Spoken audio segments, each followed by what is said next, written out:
Shalom, saudaraku. Pendidikan adalah proses yang disengaja untuk mengembangkan potensi manusia, baik dalam aspek pengetahuan, keterampilan, sikap, maupun karakter. Pendidikan tidak hanya terjadi di sekolah yang dikenal dengan pendidikan formal, tetapi berlangsung sepanjang hidup dan di berbagai lingkungan seperti keluarga, masyarakat, dan tempat kerja. Sebab itu selain pendidikan formal, kita mengenal juga pendidikan rumah. Anak belajar melalui apa yang dilihat, didengar, dan dirasakan setiap hari di rumah. Demikian yang kita lihat mau disampaikan melalui tulisan Rasul Paulus yang ditujukan kepada jemaat di kota Efesus, sebuah kota besar dan penting di Asia Kecil yang terkenal sebagai pusat perdagangan, pusat budaya, tapi juga di sana ada dan berkembang penyembahan berhala yang terkenal, yakni penyembahan di kuil Dewi Artemis. Pada waktu itu kehidupan masyarakat Efesus dipengaruhi budaya Romawi dan Yunani.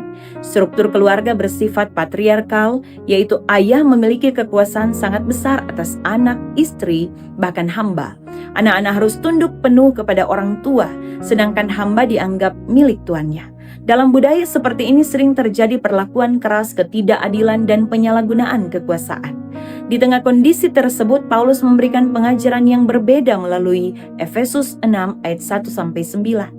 Ia tetap mengakui adanya struktur sosial pada zaman itu, tetapi mengubah cara orang percaya menjalani hubungan tersebut berdasarkan kasih Kristus. Paulus memulai dengan menasihati anak-anak supaya taat kepada orang tua di dalam Tuhan, karena hal itu benar dan sesuai dengan perintah Allah.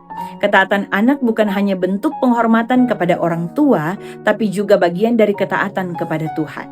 Perintah untuk menghormati ayah dan ibu disertai janji berkat, yaitu kehidupan yang baik dan panjang umur. Ini menunjukkan bahwa keluarga adalah tempat pertama bagi anak untuk belajar nilai iman, kasih, dan tanggung jawab. Tetapi orang tua juga diperintahkan untuk tidak membangkitkan amarah anak dan harus mendidik mereka dalam ajaran Tuhan. Ini merupakan ajaran yang penting karena pada masa itu tidak banyak perhatian terhadap perkembangan dan perasaan anak. Demikian juga terhadap para hamba dan tuan. Paulus meminta para hamba bekerja dengan tulus seperti melayani Tuhan, tetapi ia juga menegur para tuan agar memperlakukan hamba dengan adil dan tanpa ancaman. Paulus menekankan bahwa Tuhan adalah Tuhan atas semua orang dan tidak membedakan status sosial. Ajaran ini membawa nilai kesetaraan dan kasih di tengah masyarakat yang sangat bertingkat. Konteks Efesus saat itu menunjukkan bahwa Paulus ingin membangun keluarga dan hubungan sosial yang berpusat pada Kristus.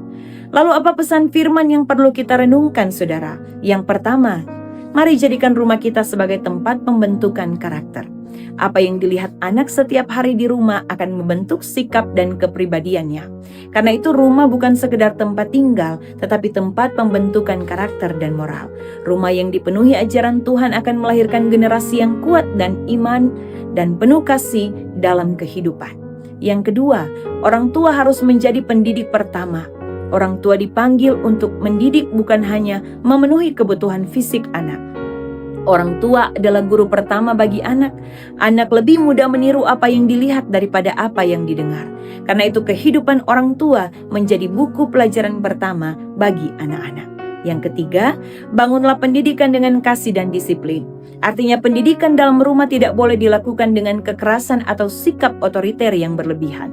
Saya pinjam ungkapan seorang pendeta yang mengatakan, ketegasan tanpa kasih itu kekerasan dan kasih tanpa ketegasan itu kebablasan. Maka didiklah anak-anak kita dengan kasih dan disiplin. Demikian firman mengingatkan, marilah membangun hubungan kerja yang sehat, adil dan bertanggung jawab, bahwa semua pekerjaan adalah pelayanan kepada Tuhan. Saat mana dipercayakan dalam kerja dan tanggung jawab, bekerjalah dengan profesional dan penuh kejujuran. Bekerjalah dengan integritas, tidak hanya saat diawasi atau dilihat, ataupun supaya mendapat pujian, melainkan milikilah motivasi yang benar. Demikian sebagai pemimpin dalam konteks masa kini. Pemimpin harus mampu bersikap adil, tidak menyalahgunakan kekuasaan, dan menciptakan lingkungan kerja yang sehat. Dan semuanya itu bisa terjadi apabila dari kehidupan paling kecil, yaitu dari rumah seseorang, ia telah dibekali dengan konsep pendidikan yang benar sesuai kehendak Tuhan. Amin.